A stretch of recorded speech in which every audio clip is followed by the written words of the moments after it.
Sideline Podcast. We record on Wednesday, December 15th, National Signing Day, and that is the topic of episode 216 of the Tech Sideline Podcast. We're going to go into all of the signees today for Virginia Tech who are going to be coming to Blacksburg, some of the new additions, some of the flips away from the Hokies, and look at what they're going to bring to Coach Pry's new program. All of that and much more coming up on episode 216 of the Tech Sideline Podcast, which starts right now.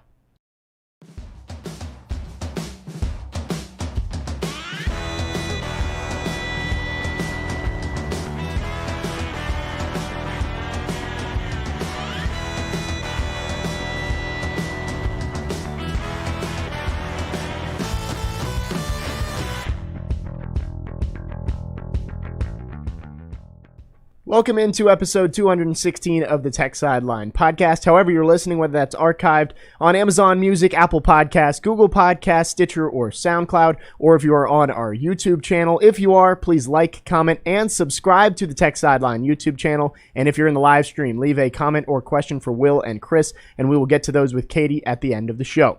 As always, the Tech Sideline Podcast brought to you by the Southeast Regional Training Center. You can help bring more Olympic hopeful athletes to the best and fastest growing program in the country. More wrestlers coming to a program that's already off to a hot start in their 2021-22 season. Go to southeastrtc.com to learn more and donate today. Big podcast today, National Signing Day today. Hokies have already signed 18 players to their class. We expect 2 more to come later on today. We have our usual Wednesday crew on set. Will Stewart, founder and general manager of Tech Sideline across the way. To my right, lead analyst and columnist Chris Coleman. In the fourth chair today, Katie Adams, the new host of the Tech Sideline Around the ACC show. If you haven't checked that out, that came out last week, the first episode, and they'll come up with more episodes in the future. She does a great job in the fourth chair as always. Malcolm Stewart, behind the scenes, the best podcast producer in the land, and I am your host, Jake Lyman. We got a big show today, guys. It's been a while, though. You guys have been busy, I'm sure, getting set for National Signing Day today. Yeah, I guess we had a staff meeting on Friday and decided we were going to do some video stuff. So we kind of threw it together at the last second. And then I sent out the emails Sunday night. So literally all the work was done Monday and Tuesday, getting stuff ready. So if you just go to the website or just consume us on YouTube, go over to our video, our Twitter feed, and look at the videos that we posted there as the LOIs came in today. And Malcolm's also going to compile all of those videos into one video that he's going to post to YouTube, and that's going to live on YouTube, that just spends about a minute talking about each prospect, our initial thoughts, and some interesting anecdotes and things like that. If you want more in-depth analysis of all of the prospects today, and you get to see some of the highlights too on those videos, you get to hear Katie's voice as well as she introduces all of the players. Make sure you check those out. And again, that'll be on the YouTube channel probably later on today, I would assume, maybe tomorrow. That's up to our esteemed producer, who also has to produce another show after this one. Now, I do want to do another podcast note. Yes, we are aware that ex-coaches are still in our intro and our outro, and Shelton Moss has produced new versions of the intro and the outro, which show members of the current coaching staff, and also players who are actually sticking around and still playing football and basketball for Virginia Tech. So we'll have new intros and outros soon. So perfect. The last comment saying Justin Fuente is still in your intro and outro. So they're already on us. I'm sure they already are, and I'm sure they will be today in the YouTube comments as well. Let's dive into National Signing Day 2022 class. According to 247 Sports, currently sitting 29th in the country, 4th in the ACC. That's up big from last year, 44th in the country and 10th in the ACC last year. Again, 18 players signed, expecting 2 more. We'll get into some of the bigger names, but let's start with, it's always fun on National Signing Day to see who flips where, and let's start with the positive flips for Virginia Tech. They steal 2 from their rival, Virginia, and the big one there is Brody Meadows, the 3-star offensive tackle, 14th ranked player in the state. That was a big move for Virginia Tech. Yeah, it was. And, Meadows, going back to the beginning of his recruitment way back in the 9th grade, is way more familiar with Virginia Tech than he is UVA. So I'm happy for that flip. I think he's one of those guys. He plays tackle in high school. I think he's probably better suited for guard at the college level. Poor UVA. Well, I'll say poor UVA. I don't feel bad for them at all, actually. But they had their coaching change way after Virginia Tech. So they just had their press conference announcing their new coach like yesterday. Yep. Or I think Monday. Monday. Within the week. So what kind of a staff do they have together right before signing day? Yeah. They've got like one guy. Has he hired any assistants at all yet? I don't think so. I mean, there's no way you sign right there with UVA right now. You have no idea who his assistants are going to be. And I actually think the early signing day is a bad idea, and they need to do away with it. Oh, Chris and I can go off about this. It needs to be in mid-February. And, let all the coaching changes that are going to happen. And all the portal entries. Right, not all of them, but some of them. Yeah. And just let everything settle down. Because right now you're asking 17-year-olds to make very quick decisions on a lot of information, and it's and the information's changing on a daily basis, even an hourly basis. And, so it benefited Virginia Tech for a couple of guys, and it hurt Virginia Tech for a couple of guys, as you might expect.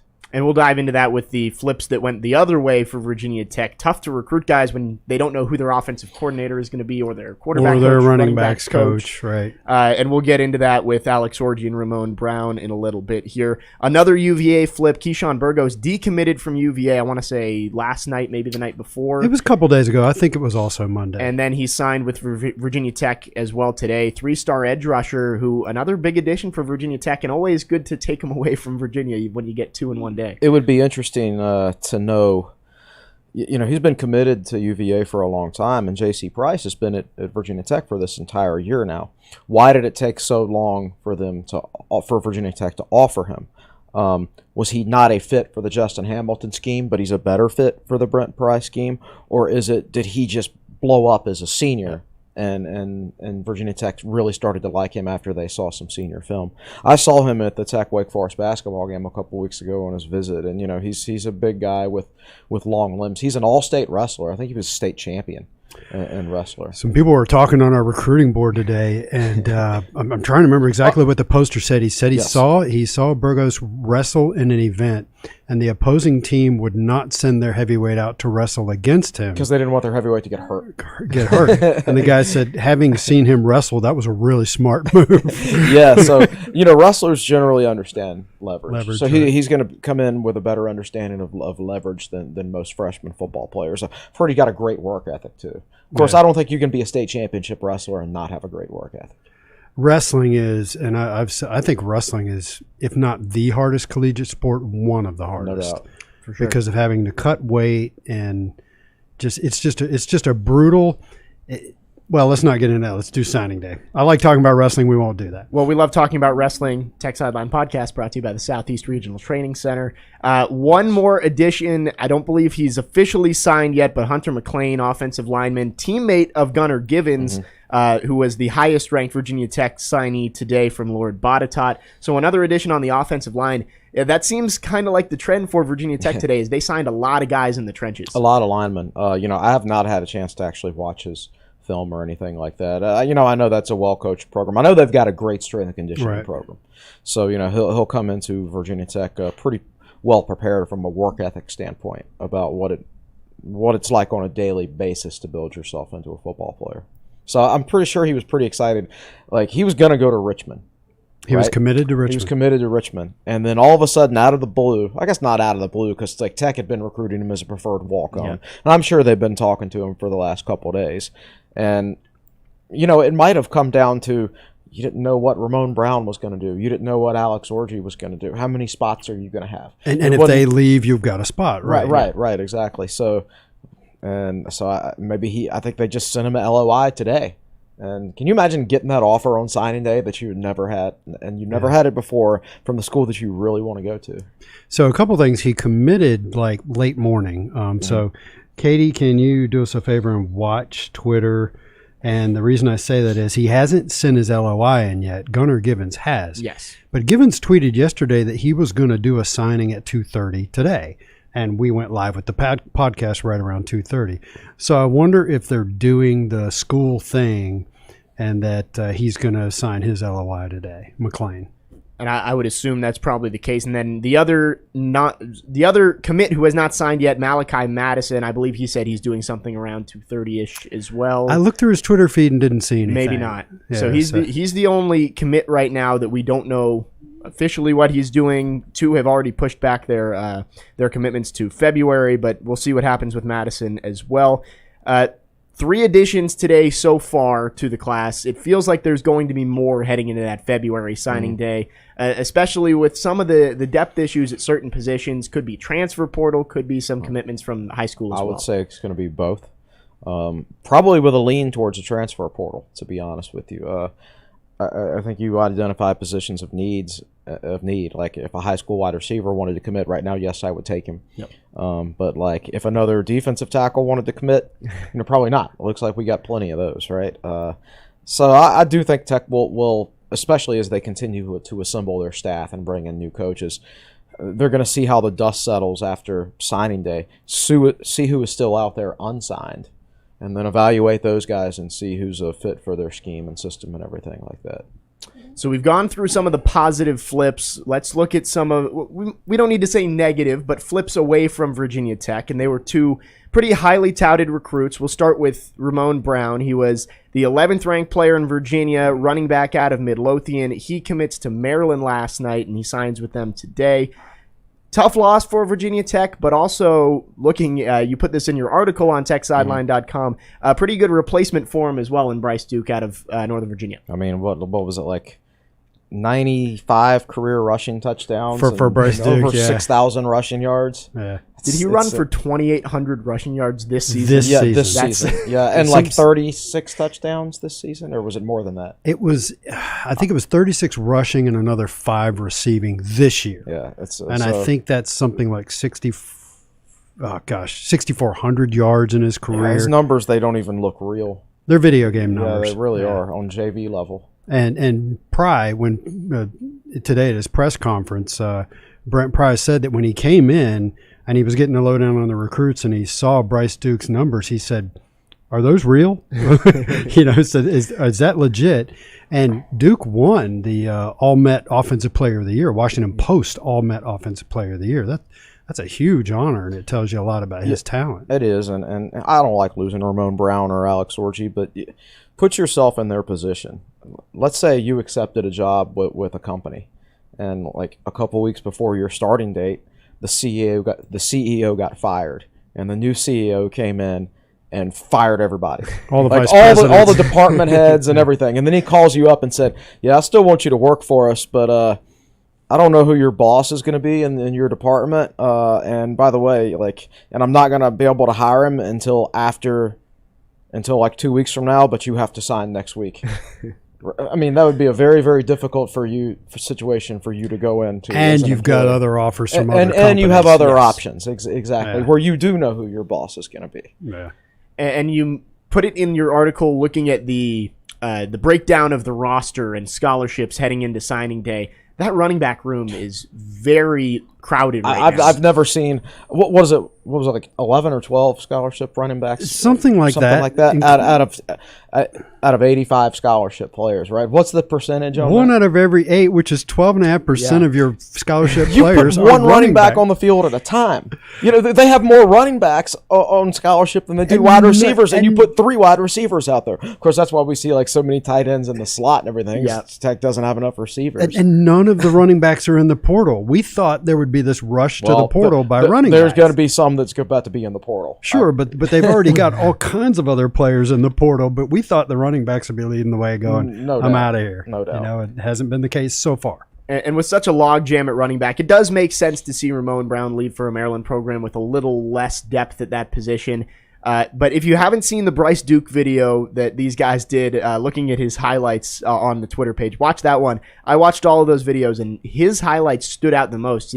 He had that next gear where he would just run away from everybody. Yeah. If you want to be just purely entertained, go Google Bryce Duke huddle and watch his senior season highlights.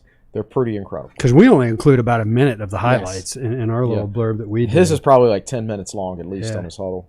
That one was fantastic. Again, a pretty good replacement for Ramon Brown. And you put in your article you just posted on signing day on techsideline.com, you did kind of the blind resume game and just put player A and player B with their stats. Yeah. And it was pretty clear that just based on statistics that Bryce Duke you would choose Bryce Duke over Ramon Brown just based on that. Well, Ramon Brown only had one 1,000-yard rushing year in high school, and that was this year. And he barely went over 1,000 yards. It was like 1,021 yards. And Bryce Duke had like several 1,000-yard months. Now, I think Brown is a really, really fluid athlete and everything like that. I think he's got an extra gear and everything. I think he's a good prospect, very good prospect. But like I don't see anything there that makes me think he's definitely better than Duke. Right. Likewise, if you look at Alex Orji and Devin Farrell, you know, anybody like why is Alex Orji a 3-star recruit when he's 6'3", 225? He rushed for 1,100 yards. And he's big, strong, and cannon. fast, and he's got a cannon. Why is he only a 3-star recruit, and why didn't he have more offers? Well, the answer is he only completes 51% of his passes. Yeah. So he's either wildly inaccurate or he just can't read a defense at this stage, right, and is just a very, very raw quarterback. And Devin Farrell completes 64% of his passes, and his numbers have steadily gone up throughout his career. And Orji's actually completion percentage dropped a little bit as a senior. So, like, I don't see like either one of those guys as like a can't miss guy. I like both guys. I would have liked to have had both guys. I would have liked to have 2 quarterbacks and 2 running backs in this class and let them battle it out. But like, I'm not going to jump off a bridge because Virginia Tech lost either one of those guys. I mean, you look at it.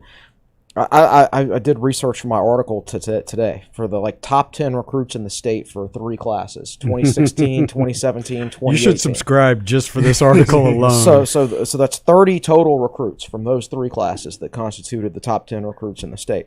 Fewer than half went on to be starters in college. Yeah. It's just like the top ranked recruits from the state of Virginia these days. Over half of them get to college and they fail. Yeah. But yet everybody's worried when UNC's taking them all away and everything like that. But like the evidence is starting to mount that they're just not doing well at college these days for whatever reason. And I don't know why that is. You're still seeing a fair number of success stories beyond the top 10. Yeah, so like I think there's still plenty of good players in the state.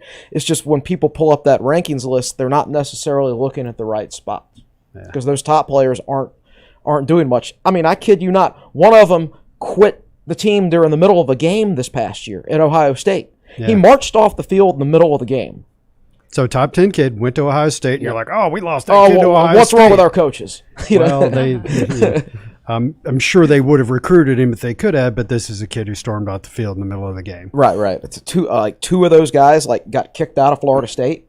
Right, do you know how hard it is to get kicked out of Florida State football? Yeah, that's... Well, speaking of Florida State, the big development on signing day today, number 1 overall recruit, I'm blanking on the name, flipped from Florida State. Travis Hunter flipped from Florida State to Jackson State for Deion Sanders.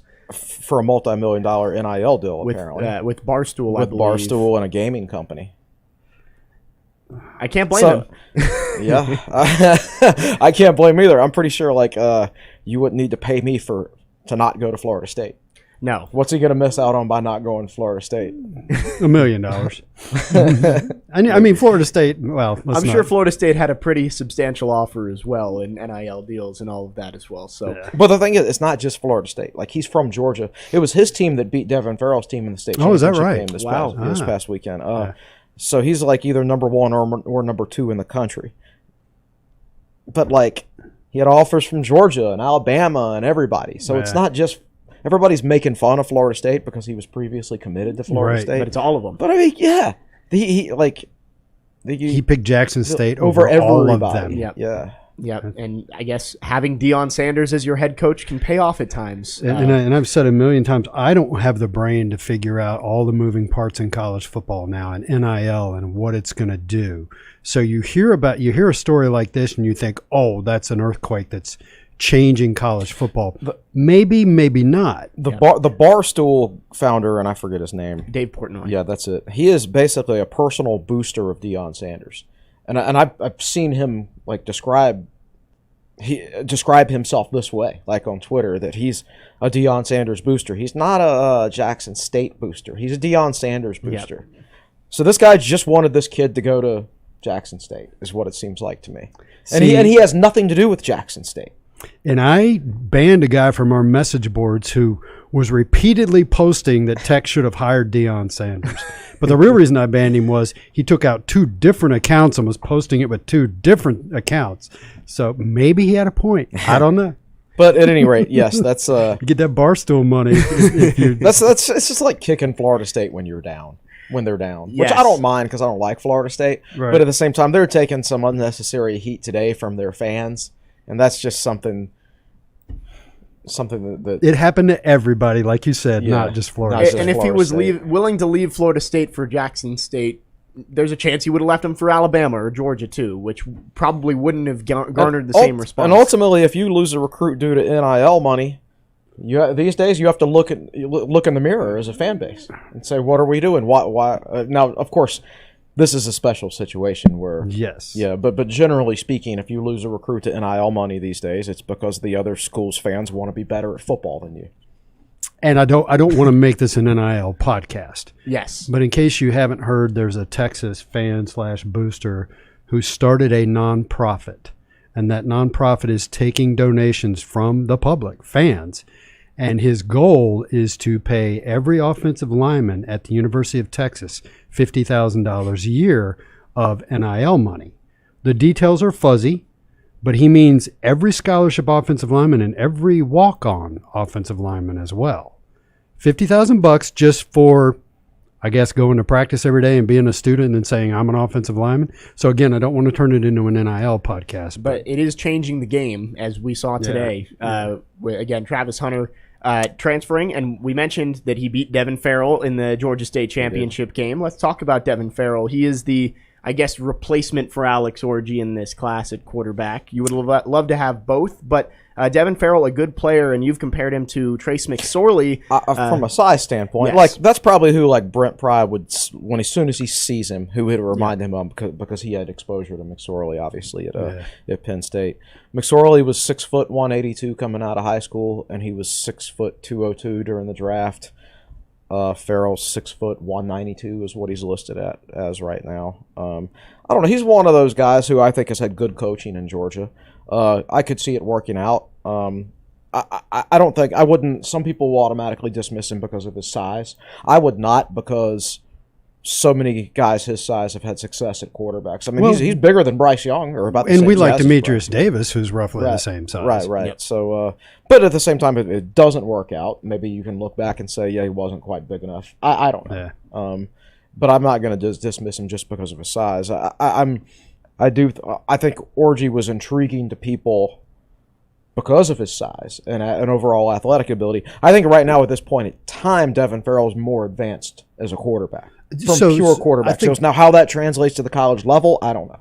I think part of the reason people liked Alex Orji, and it's one of the reasons I liked, I remember the highlight where he's running to the left in the end zone. He's a right-hander. He's running to the left, and he throws a 65-yard pass while he's avoiding the rush. Right. And, and I kept asking myself the question, why is this guy not moving up the recruiting rankings? Why is he still sitting here about 400th in the country, and he's got this kind of arm talent, and he can run like this? And so when I was researching my signing day article earlier in the week, not having any idea where he was going to go to college, right?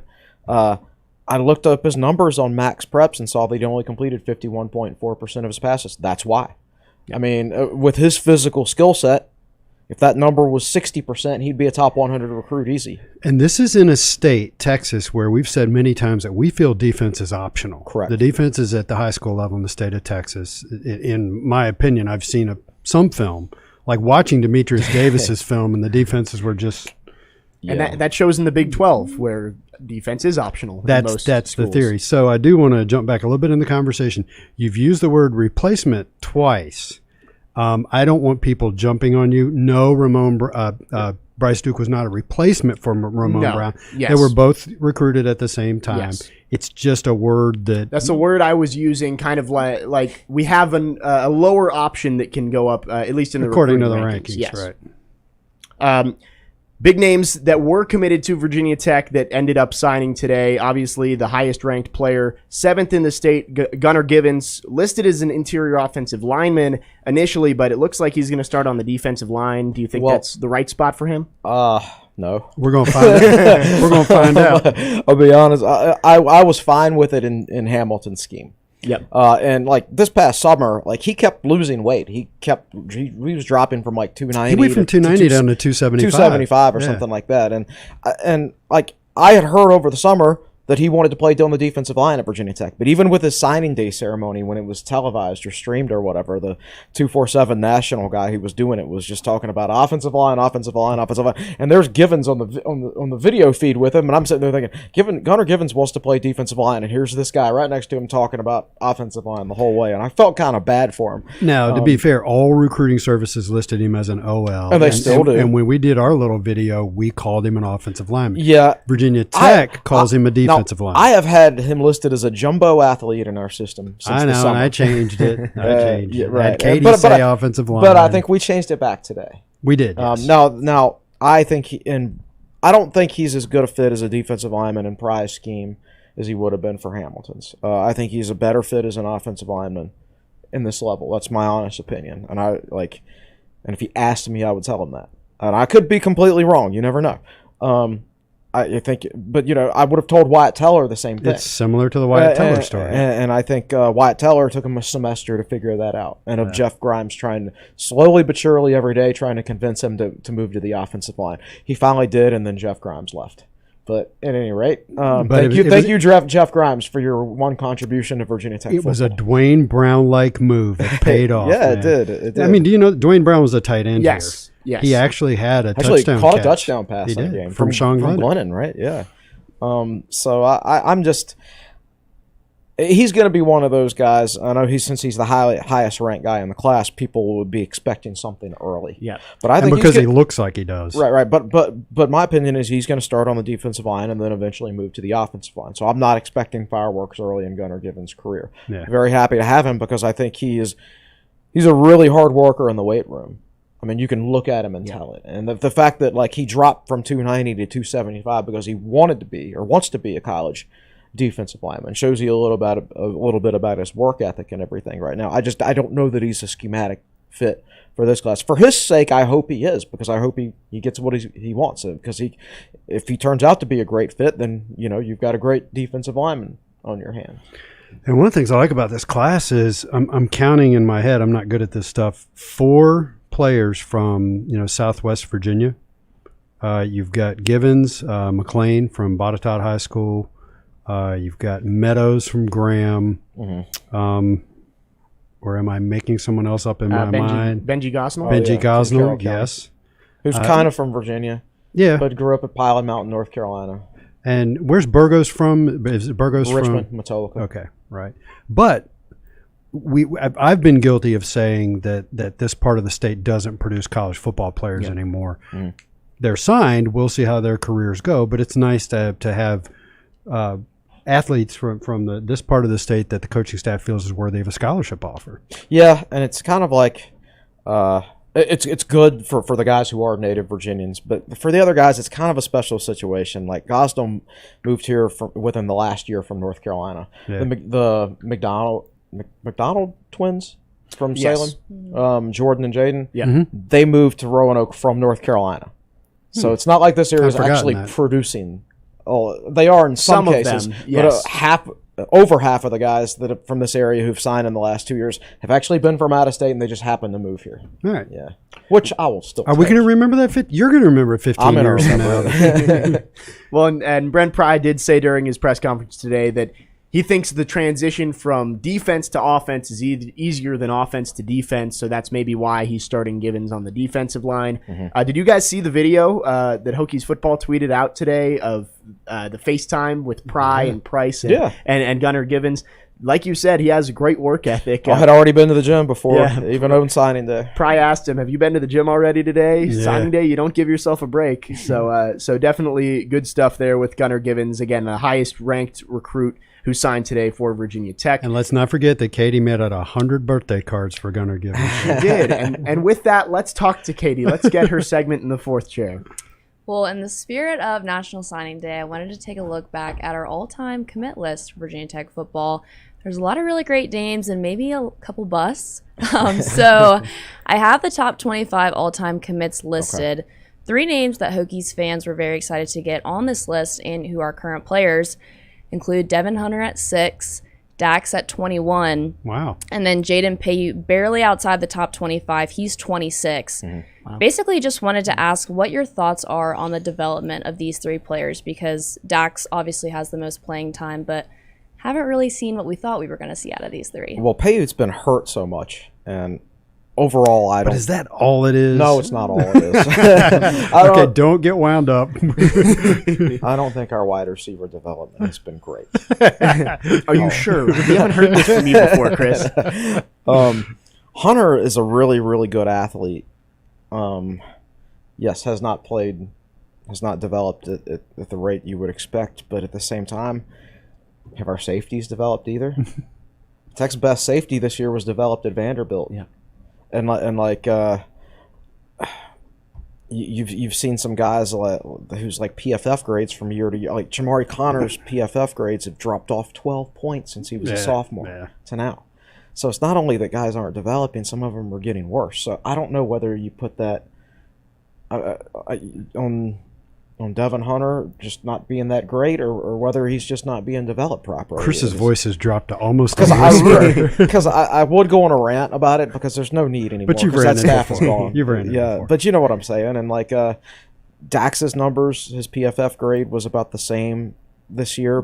But you've had other guys whose PFF grade, like Tisdale's performance has dropped off. Tisdale was a better player in 2019 as a redshirt freshman than he is now. Yeah. And so why is that? You're answering her question by saying it's not necessarily. It's not necessarily those players. Guys. It could be just how they're developed. It could be the development program that they were in. Yeah. So you just named 3 guys at safety, wide receiver, and linebacker, and there's been some question about the development. I know if I'm Dax Holyfield, I'd be really excited that Brent Pry is here. Yeah. It'll be interesting to see what happens. It's true. Yeah. Yep. Not only Brent Pry, but Chris Marv. Wasn't he the linebackers coach? He was a linebackers coach at Florida State. Exactly right. And where their linebackers improved. Their fans are worried about recruiting instead of the actual on-field results. Yeah, so they were criticizing Marv because he's not known as a great recruiter. He's not recruiting, but the players are out getting better. So I already know off the top of my head Kevin Jones is the number 1 all-time recruit. Correct. And I've already forgotten who number 2. Kendall Fuller's up there somewhere. It is. It's Kendall Fuller. Kendall's number 2. So 3 would be. Yeah. I was going to ask a question about the top 5, so let's just go with that. See if you guys can guess the top 5 straight up. All right. So Kevin Jones. Tyrod's got to be. Tyrod's got to be. Tyrod's 3. Yep. Did Holland Fisher crack the top 5? Oh God. No. Okay. Top 10, yes, not top 5. Well, what about Marcus, is he in there? Yes, Marcus? that's Marcus. 4. He's like I'm number impressed. 4. Yeah. Okay. And Macho Harris. Yes. Okay. Macho Harris at All right, 5. so to recap, Kevin Jones, Kendall Fuller, Tyrod Taylor. Tyrod Taylor, Marcus Vick, and Macho Harris. Macho Harris. Wow. And David Wilson and Ryan Williams have to be in there too, right? Yes. Ryan Williams is 7. Okay. And then, actually, David Wilson is not in. I have the top 26 listed. He's not on here. Really? That That doesn't make any sense. Wait, he's 14. I'm sorry. Okay. I missed over that. So who's number 6? Number 6 is Devin Hunter. Oh, Okay, Devin Hunter. Yeah. And He then- had a I remember when he committed, it was like over That was a Florida huge was deal. the main one. Yeah. Maybe Ohio State, Yeah, Alabama. Florida, Auburn, pretty much anybody who was anybody. He was an early Fuente commitment, right? Oh, that was Fuente's First class. first full class. Exactly. Yeah. Yep. So And when it- I was looking at this, why isn't Michael Vick on here? Michael Vick. Recruiting serve. Michael wasn't Well, that highly recruited. So the 2-4, you're looking at 247, right? They're all time I commits was, yeah. list, right? So they only go back to the very beginning of Rivals. So Like when, 1999. right, or maybe Yep. even 2000. So when Michael Vick committed class of 98, 98. there were no online rankings back then, and he would have been, if you converted him into a 2022 recruit, he would be a high 4-star player. He was the number 3 player in the state. Yeah. He was the number 2 quarterback in his own region, in his own district. But Virginia Tech got him. His other 2 main offers were East Carolina and Syracuse, and that'll let you know how just different. much recruiting has expanded Yeah. over the these days. You would have to beat out Alabama and Clemson and everybody for Michael Vick, and his high school coach would not be running his recruitment either. So Unfortunately, speaking of Michael, I'm gonna put this out there. One day, Michael will sit on this set and be on a TSL podcast. that would be nice. Speak Right. it into existence. I graduate in about a year. Can we make it happen sooner? Oh, that's a good point. So I really need to talk to Dwight about Well, that. first we have to get Dwight on here. Well, and I've, that would I've help said, with Mike. Dwight, we need to get you and or Mike on the podcast. So Dwight is our conduit to Mike. So pressure's on there. Well, I've Dwight. told Dwight he's got an open invitation. Oh yeah. Well, I told him that right before COVID hit. Right? Now we And then really he need to hasn't buy been new back to furniture Blacksburg. before Dwight gets here, though, because it's- Dwight's larger than everybody on He's the an on- offensive lineman. One more note. So Doug Nestor at 16, which, as we know, he's not with us anymore. Right. And then a couple names that I had never really even heard of. I'll show my age with this one. Trip Carroll, 23. It says he quit the team. Trip Carroll was a guy. He had some injuries, but he was like the first guy, probably one of the first big time recruits that Virginia Tech fans really paid attention to. He was out of Florida. And he had reported over 80 scholarship offers. Now he had some injuries, but he also just wasn't very good. Now, It's just everybody misevaluated him. I interviewed Tripp. This was probably 20 years ago, and I interviewed him, and he was a great interview. Yeah. And I remember him saying, I said, so, what do you have? I ended the interview with, you have any sort of message for Hokies fans? And he said something like, I'm a highly ranked guy, but I just can't wait to get up there and get my ass kicked and start learning stuff. He was just a great interview. All right. And then Joel Caleb at 15. I read that he transferred to Norfolk State. Yeah, so where I he guess didn't pan play. out. It was Okay. not that was when around that time the Richmond area started going downhill for Virginia Tech. There were still good players out of Richmond, but for the most part we got the wrong ones. Now we got a few good ones like Sam Rogers, who was a walk-on, Nigel Williams, but that was the whole Joel Caleb, Holland Fisher era. in Caleb Richmond. was a good athlete, just not a good football player, right? Never had a position. Had a position. He was a positionless guy. Yeah. So 11 out of the 25 made it to the NFL, but of course there's 3 players on this list who are still in college. So we'll see about Devin Hunter and Doug Nestor and all that good stuff, but not too bad of a top 25 all-time commit list. 11 out of 25. That's a pretty That's good pretty percentage, good. I would Yeah. think. Yeah. I would think outside of some of the top programs, you're going to struggle to find anybody with a higher percentage than that. Well, thank you, Katie. That's a good look back at the past of Virginia Tech recruiting. We've still got more new Hokies players to look at in the second half of the podcast. We're going to look at a couple more 4-stars that committed today, and then we're going to look at other notable names, get some dark horses of the class who maybe could surprise us despite maybe being ranked lower in the recruiting rankings. All of that coming up in the second half of episode 216 of the Tech Sideline podcast. We'll take a break here. We'll be right back. Stay with us.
Welcome back on episode 216 of the Tech Sideline podcast, brought to you by the Southeast Regional Training Center. It is National Signing Day. We're about halfway through looking at Virginia Tech's 2022 class on the early signing day. Still some additions to come, and now we have official confirmation. Hunter McLean has joined the 2022 class.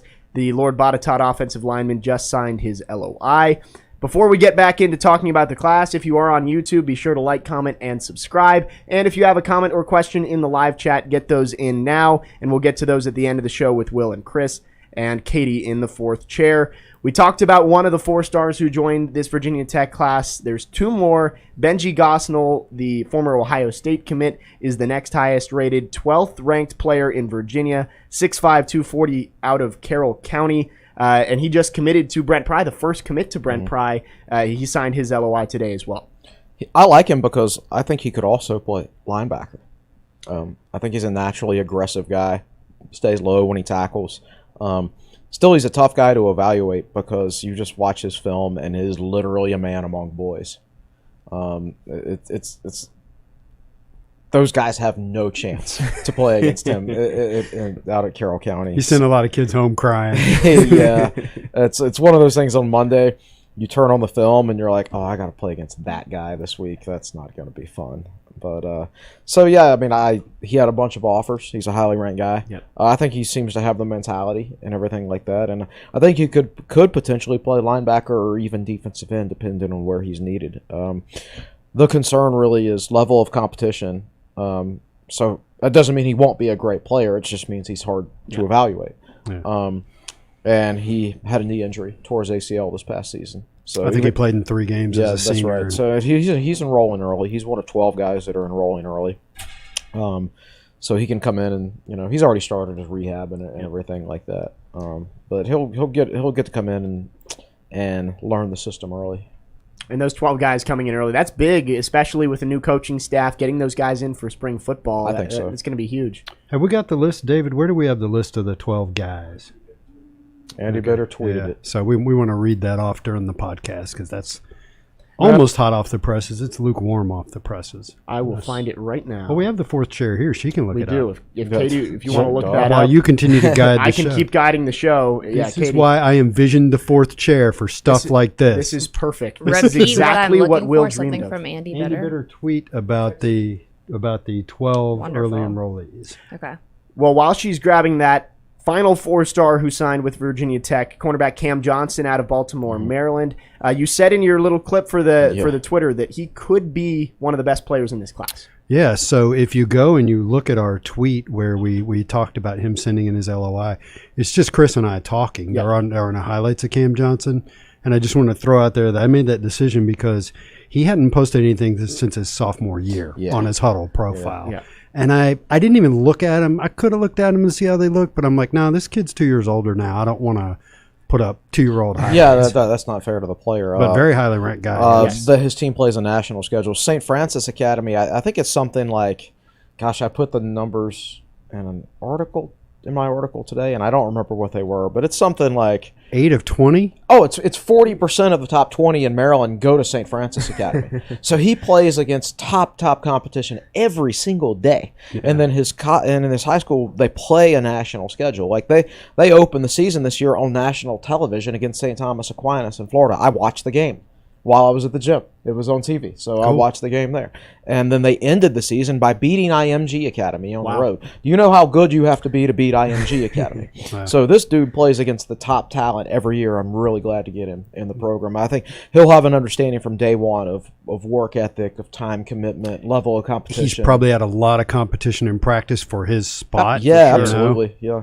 And that makes guys play and practice harder. Yep. 8th ranked player coming out of the state of Maryland, top 400 player in the country, standing at 6 foot, so he's a longer guy. So could be the next addition to DBU at Virginia Tech. I believe Katie has the list of the 12 early enrollees. So I actually haven't heard this list. So I have not either. All right, so these guys will be here next month, which is pretty crazy. It starts with Devin Farrell, Bryce Stuke, Tucker Holloway, Benji Gosnell, Harrison St. Germain, Johnny Dixon, Brody Meadows, Gunnar Givens, Braylon Moore, Reed Pulliam, Cam Johnson, and John Love.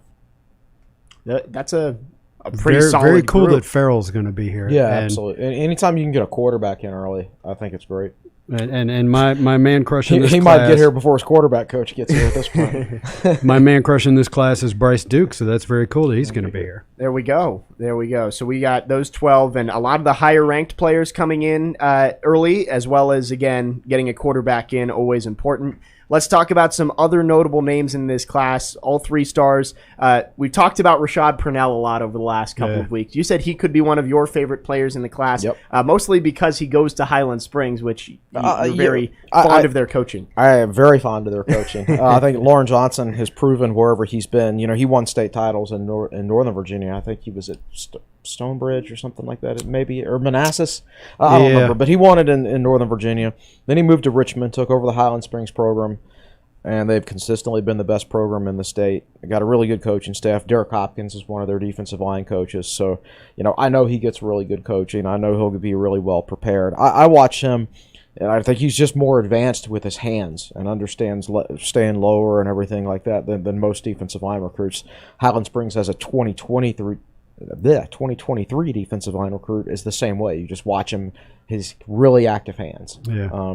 Now Purnell was not on that list, correct? Yep, so he wasn't. Not. Okay. And I actually really like Tech's defensive tackle class now because I know that Purnell's going to be playing the 3 technique in Brent Pry's scheme, and also Braylon Moore is apparently starting out at defensive tackle, which I don't think he would have been a great fit for Justin Hamilton's scheme, but I see a lot of strength and some twitch there that I think it could work for a Brent Pry scheme. So all of a sudden I'm very excited about this defensive tackle group. Yeah, and Braylon Moore's listed everywhere, including by us as an offensive lineman. But when his LOI came in, he was listed as a defensive lineman for Tech. And that doesn't mean he won't end up there. Yeah. Because I think he's a very good offensive line prospect, just like his brother. But it sounds like they're going to start him off at defensive tackle. And Braylon Moore, same situation as Gunnar Givens again. Listed offensive line everywhere, starting on the defensive line. And again, Brent Pry said, easier to make the switch defense to offense than offense to defense. So that could be a big reason why. Another guy who stood out watching the Twitter videos from Tech Sideline, seeing those highlights, Mansour Delane, coming out of Maryland, listed as a cornerback, but it looks like he plays a lot of safety. That dude lays the hit stick on some guys in those highlights. He's going to play safety for Tech. I think he understands angles. He likes to hit. He seeks out contact. Good open field tackler. I think he's going to he'll be on the kickoff team this year. Is my prediction. And at some point in his Tech career, he'll be a gunner because I think he's going to be strong enough to get off blocks, but also fast enough to get down the field against the punt returner. And that's another call by Chris Coleman. We were deciding leading up to signing day, how do we want to list these guys? He's listed as a cornerback everywhere. Yep. Mm-hmm. And we put him out there as a defensive back, and when the LOI came in, Tech listed him as a safety. Yeah. So 14th ranked player coming out of Maryland, 6'1", 178, so a good frame there. Definitely, again, if you haven't checked out that video or checked out his highlights, go check those out. He looks bigger than that, too. And recall, there were no camps in the summer of 2020. And, I don't know, and maybe his weight got updated this past summer, or maybe it hasn't been updated since the summer of 2019. It's hard to say, but he plays more like he's like 190 or 195, I think. In the highlights that were included in our little Twitter clip / presentation, there's one of him coming from the back middle of the defense and just flying through the hole and just mowing down this quarterback who didn't have a chance. Mm-hmm. It's good stuff. It was fantastic. Make sure you go check those out again on the Tech Sideline Twitter, and eventually they'll be up on the YouTube page if you're subscribed. Offensive line, we talked about some of the guys who were listed as offensive linemen moving to defense. This guy's not going to. Johnny Dixon, 6'3", 310 pounds. That is a big boy coming out of high school to Virginia Tech. He had really interesting film this past year because he had this giant club on his hand because I guess like his hand was broken, so they had to tape it up. So he actually, his films, you don't want to watch his senior film. You want to watch his junior film because it's better. But he showed his toughness by getting out there and actually playing with a broken hand. And he actually looks bigger than 310. Watching his film, I was like, what is this guy, 350? Yeah. And the last one I want to go through here, Tucker Holloway, only wide receiver of the class coming out of Georgia.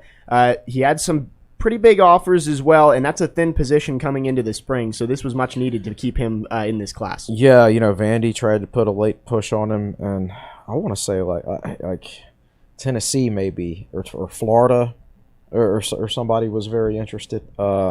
I forget which. But it's difficult, man. This was tough. Like, he doesn't know who his wide receivers coach is going to be. Yep. So he just walked into a situation where he doesn't know who his boss, so to speak. And his LOI came in late. Right, and his LOI came in. So, it's like you appreciate that as a fan, that somebody's willing to take that risk. He's another guy who's hard to evaluate because he doesn't play against huge competition. He actually drives like an hour every day to school from North Carolina into North Georgia. Over there in the western part of North Carolina where it borders Georgia. Competition isn't great. I think he plays quarterback too, and he's a really, really fast guy, but you can't get an evaluation of him as a wide receiver because there's no film of him playing wide receiver. It's kind of like I couldn't evaluate Jaden Payute coming out of high school because all the highlights were of him playing quarterback. So that'll be an interesting one to watch. Again, wide receiver, a thin position. We've already seen Trey Turner declare for the draft. Tavion Robinson just committed to Kentucky today from the transfer portal. Excuse me. Tavion Robinson has the worst timing on his announcements. It's either intentional or he's not aware of what's going on around him. Not aware of his surroundings. Like, he announced that he's entering the portal during Brent Pry's introductory press conference. And then on signing day, when Virginia Tech's announcing all their commits, he says, I'm going to Kentucky. Right. Well, and I want to say, David, correct me if I'm wrong, Tavion Robinson tweeted out that he was going to Kentucky 2 or 3 days ago and deleted the tweet and then committed again today. So maybe it is the timing that he wanted there was to at least come right in the middle of these good announcements for Virginia Tech getting these guys to sign. So one guy I want to make sure we don't skip over him is Harrison St. Germain. Yep. Mm-hmm. Yes. I know you shouldn't evaluate recruits on just 1 or 2 clips, but there is a pretty good clip where he's going down kind of not exact middle of the field, but towards the middle of the field. And they throw him the ball about 15 or 20 yards downfield. And some poor defensive back, probably smaller than me, just tries to go up with him and then falls to the side. And then St. Germain runs the last 20 or 30 yards for the touchdown. And watching him run with the football, just the way he runs, the build, he really does look like a natural tight end. And Chris, you said he did all kinds of stuff in the film that you watched. Oh, right? You could see him line up with his hand in the dirt. You could see him line up as an H-back. You could see him split out wide. You even saw him take a carry. So very Dalton Keene-like, I would say. But you bring up, you don't want to rate guys on 1 or 2 clips. And that's important to always remember. Like, everybody, you can get on there and watch their huddle highlights and everything, but those are just the plays that they want you to see. Yeah. Yes. Coaches have, let's use Alex Orji as an example again, and I don't mean to knock the kid. I hope he does great at Michigan, and I wish he was coming here. But when you look at those highlight clips, those 49% of his passes that fall incomplete, they're not on there. So you don't have any grasps of these players' weaknesses or anything like that by looking at highlights. Coaches have access to full game film, so like you can. Most athletes at this level, you can pull up their high school tape and put together a whole bunch of highlights of good plays, but that doesn't tell the whole story in scouting or recruiting. Yes, you're only seeing what the player wants you to see with those highlights. So and after Quincy Patterson left, and was it North Dakota State? Mm-hmm. Yes. North Dakota State tweeted out some great Quincy Patterson throws early in the season, and they eventually benched him, and they pretty much didn't let him throw the ball anymore. Well, they only let him throw the ball like 6 times a game, even when he was playing. Right, and he was throwing to guys who were wide open, and it's like, look, what have we lost? Look at Quincy Patterson chucking touchdowns. Right, yeah. Well, North Dakota State plays James Madison this week in the FCS playoffs. So, awesome. So Quincy Patterson, I'm not sure. I believe that game is in James Madison, I want to say. I'll double check. It might be in Fargo, but he could be making his return to the Commonwealth this week. Wow. It's at North Dakota State. It's at North Dakota. course, Virginia's coming to him this time. So they rush for like 400 yards a game, too. North Dakota State did? They're brutal. Yeah. Well, before we move on here, anybody that we didn't get to, I wish we could go in depth on every player, but we would run out of time. Yeah. Any dark horses that maybe are a little further down? Maybe Harrison St. Germain could be one that you're intrigued by. I wrote Harrison St. Germain. I wrote Rashad Purnell. I wrote Braylon I like Bryce Moore, Duke. Bryce Duke, and I want to say there's a couple. I mentioned Delane, and I mentioned Cam Johnson. I think those are the 5 I went into. Yeah, so you went over in my column today, and we went over all of those guys. And it's not that you don't like any of the other guys. It's those are the guys that stand out to me. Yeah. And it's not always the highest ranked guys that stand out to me. Sometimes it is, sometimes it isn't. But like ever since like Wyatt Teller was recruited, and that's been like 8 years since Wyatt Teller's been recruited, maybe 9 years, and I have never liked a recruit I liked as much as Wyatt Teller since Wyatt Teller. Yeah. You know, like when I thought he was going to UVA at one point, like I was about to lose it. See, Chris had been with us for about 8 years by then. Yeah. And so when you do this, what we do for a long time, I don't want to use the word jaded because that has a negative connotation, but you start to understand the ebb and flow of things. But I do remember him like he just was not happy that Teller was going to go to UVA. We went to that was when we went to the Tech recruiting camps all the time. Yeah. And Teller was at one of the camps, and we were standing next to him, and it was at a Tech recruiting camp, and he was talking to the other recruits about how great Mike London was. He was like, "Oh, he's used to be a cop," and blah blah blah. And he was like, he was so fired up about Mike London, and I'm like, "Oh my God, we're going to lose the best player in the state to this program because their head coach used to be a cop." Come on. So I went over and told somebody that I knew on the Tech staff, and I was like, "You need to get whoever his recruiter is over here and get him away from all these other recruits before he pollutes their minds." And, but fortunately they were able to sway him to come to Tech. But that would have been, I would have been devastated if he had gone to UVA. But dude finally wisened up. He wasn't a UVA guy. No, he was not. He actually one of his. A guy named Corey Goff, who Tech signed for the offense. I remember him. Yeah. Well, he used to be a bouncer at Champs, so I knew Corey pretty well. And Corey told me one time, it was like I talked to Wyatt when he was being recruited, and like he was talking about going to UVA, and I told him, "Wyatt, you like trucks with mud tires and hunting and fishing, like you were not a fit in Charlottesville. You need to go to Virginia Tech." So Wyatt came to Virginia Tech.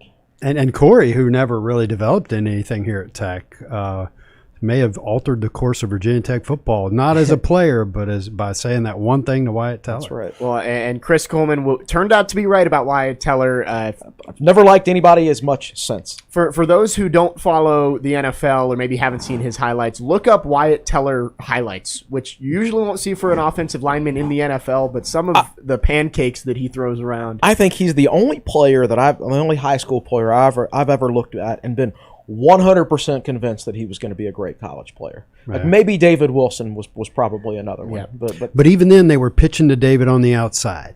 I don't remember. I remember Really? a lot of up the middle runs. I remember a bunch of pitches to the outside. And his balance was so good. Yeah. Because they were just bouncing off his legs. That's what I remember about David Wilson. Well, Wyatt Teller playing on Saturday this week, so if you have nothing to do on Saturday, check him out. Actually, he's on the COVID list. Oh, yeah. Yeah, along with like 75 other NFL players. I can't keep up with apparently. that. Yeah, they had 37 test positive in one day. Tim Settle's out. Fuller's out. A bunch of Tech guys are out this weekend. So Teller was a guy, he clearly always had the physical talent, but I was worried about him not being able to focus. A little bit. I know he struggled with that and he himself would say, "I'm ADD." Mm-hmm. That doesn't mean he was diagnosed or anything. He would just say that about himself. But I think the NFL is very good at figuring out those things about guys and presenting information to them in the way that they best learn. And so my concern when he was coming out was the NFL would be too much for him. It's the exact opposite. He's thriving in the NFL. It, man. Yeah, the Bills have to feel bad about that trade that they made to send him to Cleveland. I don't understand that one at all. Anyway, who did they get for him? I think it was like a 5th-round pick or something like that, if that. So, Teller was a 5th-round pick himself. Yeah, so Buffalo kicking themselves for that one as he's turned into one of the best guards in the entire NFL. Taking us back to signing day, do we call this a first major success for Brent Pry, retaining most of the class on about 15 days since he was announced with no offensive coaching staff? Half a coaching staff, if that. I think he did okay. Yeah, I think he did fine. Yeah. Yeah, you're gonna whenever there's a coaching change, you're gonna lose some on signing day, and you're probably gonna flip some too. Yeah. So I'm fine with it. I think the class was like 22nd earlier this week. Now it's 29th because you lost Brown. But yeah, what's 7 spots? I mean, you can and still 4th in the ACC. Yeah, and Clemson. At least we're not Clemson. All right, Clemson fans got to be mad right now. So what's going on with them? Oh, their class is like 25th. They don't have any coaches. And I believe they've had more decommitments within the last 2 weeks than they had in the last 3 years combined. Yeah, right. Like so this is why, signing day should not happen in December during the coaching carousel. That's absolutely ridiculous. It needs to be pushed back to February again. So I think time is, and again, I don't want to say anything negative about anybody, but I think time will tell that the loss of Alex Orji isn't a big deal. If Michigan develops him into a good quarterback, then great job, more power to him. I'm not so sure about Ramon Brown. That might be one that we. But now he's going to win the Heisman. Orji's going to win the Heisman. he's probably recording this podcast right now. This is the soundbite that will live forever. But Brown, I'm not so sure about. Although, man, he could have made a better choice than Maryland. Everybody that either transfers or decommits from Virginia Tech to go to Maryland doesn't do well. Except for Trey Edmonds. Trey rushed for 200 yards at Maryland. And then got hurt. He got hurt again and then went to the NFL. Yeah, okay, so it wasn't anything Maryland. The fact that he's in the NFL is not. No, it had nothing to do with Maryland. But, so, Sean Savoy, Josh Jackson, Taj Capehart, and there's another name I'm leaving out. Did Dwan Ellis go to Maryland? Yeah, Dwan Ellis. These are guys that either were Virginia Tech recruits or Virginia Tech players. Maryland is not a stable football program. No. And we'll see. Maryland is one of those programs that is more focused on winning signing day than they are winning football games on Saturdays. Mike Locksley is good at winning signing day. He is. I think they flipped a Penn State guy too. Yeah. Yeah, really. That's just what they do. Well, they flip recruits and then they don't win football games. Probably a linebacker, and Brent Pry left, and he said, "I'll go to Maryland instead." Well, 2 weeks from right now, Virginia Tech will be playing Maryland up in Yankee Stadium in the Pinstripe Bowl, so that'll be fun to watch. Signing day versus maybe better coaching with Virginia Tech. Yeah, it's Virginia Tech takes a skeleton squad up there. Right. Yes. None of Maryland's guys have opted out, by the way. Really? Apparently not. Well, yeah. So they have no NFL prospects? Right. Yeah. I mean, Talia Tagovailoa, I think, is the biggest name that I've heard from them, and I don't think he's going to the NFL. Have you heard of him because of him or because of his brother? Right. So, well, I've seen him play, and he runs hot and cold. Yeah, he does. Yeah. Well, we've talked about how tough it is for Virginia Tech to recruit offensive players right now because they don't have an offensive coaching staff in place. There are some rumors or reports that Tyler Bowen will be the next offensive coordinator, currently coaching for the Jacksonville Jaguars. Thoughts on him possibly running the offense? Only has really 1 full year of play calling experience, so going to be a little process there. Now, I will say, the 1 year at Fordham and the 1 game as interim at Penn State, all the numbers are dominant. All the numbers are great. He's 57% run, 43% pass, so balanced offense with a lean towards the run. He'll run plenty of 12 personnel, which is a 1 back, 2 tight end formation. Does he run pistol? Do you know? I don't know. 2 tight ends with pistol, man. Pistol's my favorite. Yeah. It's honestly, quite frankly, my favorite formation in football. Is pistol a formation or should it be an offense into itself? That's up for debate. Right. I know Joe Moorhead has run some pistol. And he learned offense from Joe Moorhead. So, yes, I'm sure you will see pistol. So if you don't know what pistol is, I'll give you my understanding of it. You tell me if I'm right or wrong. The running back does not line up on either side of the quarterback. He lines up directly behind the quarterback. Yes. So you don't know which way they're biased towards. And if you're running 2 tight ends, then you've really got a balanced formation. You can balance your formation. You can just do a whole lot out of the pistol. It provides the elements of a downhill running game, like the downhill I formation, with a shotgun. Yeah, basically. The shotgun eye. It's absolutely yes, exactly. It is absolutely my favorite formation in football. But at any rate, it's not going to be an air raid offense or anything like that. It's going to be an offense that fits Tech, I think. And Tyler Bowen may be trying to get out of Jacksonville as fast as possible with some of the stuff that's going on there. Urban Meyer seems like he's about to fire everybody on his staff, or maybe he'll get fired himself. I mean, this wouldn't reflect well, but I wish he'd go ahead and fire Bowen right now. So Tech could announce him and get to work. And these are NFL rules with the NFL Coaches Association. Like, if you accept an NFL job, you can't interview for another job till your season's over. So that's why when Virginia Tech hired Bill Tierlink a couple of years ago, we figured out that it was Bill I love this Terlink story. in the month of December, because somebody who had been walking by Virginia Tech's graphics office emailed us and said, "Yo, Virginia Tech's doing a graphics about a Buffalo Bills coach is going to be Virginia Tech's defensive line coach." I'm like, huh. So I started researching their defensive line coaches, and I'm like, this Bill Terlink guy, oh yeah, he used to coach with Justin Fuente. Boom, that's it. Bill Terlink's the new defensive line coach. And that was like 3 weeks. That was like 3 weeks before the hiring was announced. So their season ended on like January 4th, and then his hiring was announced on January 8th, because you have to, in the NFL, it's in the Coaches Association contracts, you have to finish the season. Right. You can get fired and then move, but like Tyler Bowen cannot come to Blacksburg right now. He cannot quit his job. You finish the season out. And the good news is the Jaguars last weekend officially eliminated from playoff contention, so you won't have to wait much longer for Bowen. Well, the bad news is they extended the season to 17 games this year, which I think is stupid. So it goes through like January 9th or something like that? It's Man, that's idiotic. crazy. Like, I don't understand why anybody would go for a system where you play 8 home games and 9 road games, or vice versa. It throws everything out. They may just be waning it into what's going to eventually be 18 games, I would assume. So not 17 weeks, but 17 games. So it's 18 weeks, 17 games. Yes. Shows you how closely I follow the NFL. Oh, 17 game schedule this year. So my Dolphins can actually go 10-7 if they keep winning. Yes. Wow. Yes. correct. If they Okay. finish on a 9-game winning streak. You're gonna look at the records at the end of the season. They And don't you're gonna be laugh. like, They've already won They've like won 5 or of 6 them. in a row, Yeah, they've right? won 5 already, so they're over halfway there. yeah, but I think the hire makes sense for Tech, and I'm actually very excited about it.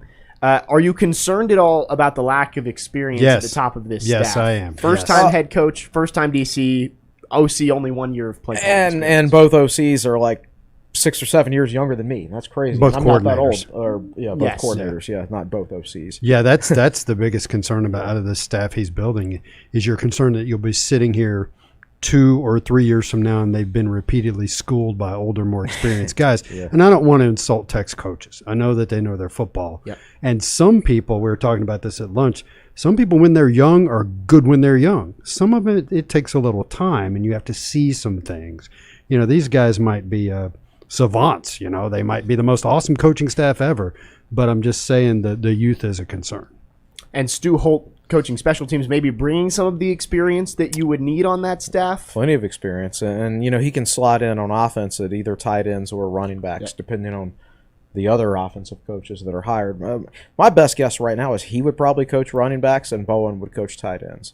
Otherwise, the only other position Bowen would be coaching is offensive line, and I don't want the offensive coordinator coaching the entire offensive line. I don't think that's ideal. We tried that once. So you don't see him as a special teams coach, or is he going to do Most special teams Shebus does special teams and tight ends. Yeah. Okay. I mean, there are some schools that have just a special teams coach, but not very many. He's going to spend part of the practice not doing anything. Right. Yeah. Exactly. Yeah. Exactly. So those are the 2 new additions to the coaching staff. Again, we'll keep getting those rolling in. But Bowen, again, not officially announced, but it looks like he'll be the OC. Stu Holt will coach special teams. And then, like Chris So does that said- mean Herb Hand is out? They're not hiring Herb Hand? Doesn't sound like it. Oh, man. I know you were looking forward to your Mr. Hand jokes. Mr. Hand, and he raps. He raps. Would have been a fun hire for sure. Let's check on the YouTube comments. Katie, any good questions in the chat today? Yeah, 2 good questions today. The first one comes from Joe Davis. He asks, quantity over quality, which is more important if you had to pick one for this class? 247 has VT 4th in the ACC based on grade total, but 8th based on average player grade. I would. First of all, average player grade. Tech signed the kicker, and most teams don't. So Tech's kicker that they sign is knocking that grade down quite a bit. You have to. It'd be interesting to do the math on that. To do the math on that, and I'm not going to let decimal points change how I view a recruiting class. Whether it's a 8.674 or a 8.7412, I don't know how you come up with stuff like that. I honestly think the whole ranking system, once you get past the top 75 or 100, is utterly ridiculous. Now, I will say this. North Carolina is an average of, I think, 91, and Tech is an average of like 86 and a half. In the 24/7 system, that's a significant difference in average recruit ranking. Yeah. There's not a huge difference between 87 and a half and 86 and a half, but that extra 5 points, that's a big difference. Tech needs to build culture. They signed three straight top 25 classes when Justin Fuente was first hired, and everybody said, "Oh, recruiting's great." Wait till he develops these guys and coaches them up. And guess what? Yeah. They all went 6-6. They're 5-6 and 6-6 and barely making bowls and losing to UVA, right? With what is considered good recruiting classes. Yeah. So whether it's a 8.674 or a 8.892, player develops way more important to me. I remember a time where I thought they were going to be stocked at receiver forever. Of course, it looked like it. And then they either didn't play or couldn't wait to hit the transfer portal, or some combination. And you're like, oh man, all these quarterbacks we're signing. It's like, yeah, a couple of these guys are going to hit the portal, and it's going to be because they lost out to an awesome player, right? Turns out that wasn't the case, and then the guy who did transfer became a much better player somewhere else, right? So there's all these things that you think recruiting rankings are telling you, right? Where did North Carolina's top 10 classes get them this year? 6-6. And by the way, I fully admit that they're not doing a very good job coaching them up yet. No, they may never. I heard a story one time I've watched Matt Brown on the sideline. And I've sat behind the UNC bench on the front row and watched him not coach. Right. He just claps his hands and everything like that. And that's what Dre Bly does. I've heard Dre Bly does not do very much coaching. And I forget where I heard this or read this, but like somebody who sat behind the bench at a UNC game, it's like during a game, Dre Bly is like making eye contact, he's recruiting in the stands during games. Yeah. Like, why don't you try to win the game instead of winning signing day? Yeah, your guy just got beat by a double move. You should be out there coaching him. Right. So I don't. Never mind. So that's totally separate. We'll see. Yeah, we'll see. And then this last question is for you, Chris. It's from Paul Jarman. He asks, you've referenced the differences in schemes a few times. What are some of the basic differences between Pry's defense and Hamilton, other than 4-3 versus 4-2-5? As I understand it, we're going back to Twitch with defensive linemen. Brent Pry learned defense from Bud Foster, so you would expect him to adapt certain Bud Foster as a GA. You expect him to adopt certain things that he learned from Bud Foster, and that is defensive linemen with a lot of quickness who can hit gaps, and not necessarily guys who occupy blocks. That was the trend. That was the direction we were trending to a certain extent under Hamilton. Was all about length and everything like that, and so and I think Penn State's a program that can recruit length and twitch, and they've had some of that. But I don't know. We'll see if Tech can do that or not. But there are some guys in the program right now that were recruited into Hamilton's scheme, and quite frankly, I think there's a couple of defensive linemen in this particular recruiting class that were recruited to Hamilton's scheme that I don't think are great fits for Brent Pry's scheme, and I'm not going to say who they are on the podcast because I think they might figure it out soon enough once they get into the program. But so it's tough. You have another transition, and this is what I was worried about. Like you transition from Frank Beamer to Justin Fuente, and then you transition from Bud Foster to Justin Hamilton, and now you transition from both those guys to a new head coach and a new defensive coordinator. That's a lot of transition in 6 years. Yeah, it is. So there are defensive players in this program that they're about to be on their third defensive coordinator. Like, there are players that's going to benefit, and there are players that it's not going to benefit. I think Norrell Pollard could be a guy that it could benefit. I thought he was great as a true freshman in Virginia Tech's scheme. I really thought he really excelled, but I never thought he was a very good fit for the scheme that we ran under But he Justin still played Hamilton. fairly But he still well. played because it takes a few years to recruit and develop defensive tackles into a scheme like that, into the scheme Hamilton was employing. And you got to remember, like, Justin Hamilton only played defense for 1 year under Bud Foster. He's played more defense in the NFL and at other colleges than he ever had. He played running back and wide receiver for most of his career and safety until his fifth year. Yeah, in his fifth year he was a safety. Yeah, right. So yeah, that's you're going to see some different philosophies up front and how defensive linemen are used. I think is my basic understanding of it. I'm waiting for Brandon Patterson to do more research and confirm that and everything, but it'll be more attack style. Like a Bud Foster defense, and if you want to run an attack style defense, you need really quick defensive linemen that can shoot the gaps. Yeah, so here's the way I think of it. Picture a defensive lineman, whether it's a tackle or an end. He engages the blocker. If he's a tall guy, he engages the blocker, watches the quarterback, sticks the hand up when the quarterback throws it, versus a twitch guy who's shorter, and he's not going to stand there and raise his hand. He's going to try to blow past that offensive lineman and get in the quarterback's face and disrupt the play that way. Yeah, I would say so. And that's why, like, Braylon Moore, I never would have thought about him playing defensive tackle and Justin Hamilton. Because he's 6'3"? 6'1 and a half, 6'2". Okay, probably, right. Just like his brother. And to me, he just looks like a Bud Foster defensive tackle, which to me makes him, I think he can play defensive tackle for Brent Pry. I'm not saying he can't play offensive line for Tech, because I think he'd have a chance to be a good one there. But it's like changing defensive schemes opened up that possibility. And so, like, when I say Gunnar Givens is likely to end up on the offensive line, I would have said 50-50 this past summer when Tech still had Justin Hamilton. But I don't know that Gunnar Givens is exactly what Pry would look for on the defensive line. I don't know that he's not. We'll see once he gets here and you see him in person and everything like that. So I think it sucks that here you're in another transition of what type of defensive lineman to recruit. And well, as you pointed out, it was a double transition for the defensive coaching correct. staff. Yeah, here we are. I mean, it was just 2 summers ago, or gosh, I guess right after the 2019 season ended and Bud retired, I started writing about, look at all these guys we're recruiting. Like, we're recruiting Matthias Carroll. We're recruiting Cole Nelson. The Jennings kid out of Richmond. And they're all these defensive ends that are 6'3", anywhere from 6'3" to 6'6". And I'm like, this is the type of guys we're going to be going after. Not that we don't want a 6'6" guy with twitch. Of course we do. Those guys generally go to like 3 or 4 different schools. Right.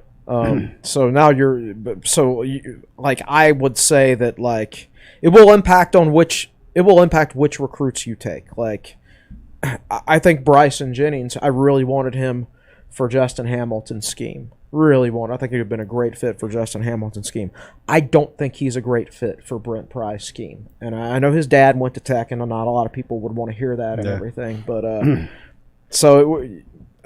I think it's very important for Virginia Tech to not take in-state prospects just for the sake of taking Virginia kids. I think you have to make sure you get your schematic fit correctly on defense, which is what Bud Foster did for years and why he was successful. So, sounds totally random, but I was listening to Katie type, and I was thinking we forgot to mention that Hunter McLean did send in his LOI. He did, yeah. I mentioned that coming out of the break, that McLean officially signed. So we are at 19 now, and I believe that's it. Hokies football tweeted out a summary. So Malachi Madison did not sign his LOI today. Correct. Oh, okay. Right. Defensive tackle Malachi Madison. Correct.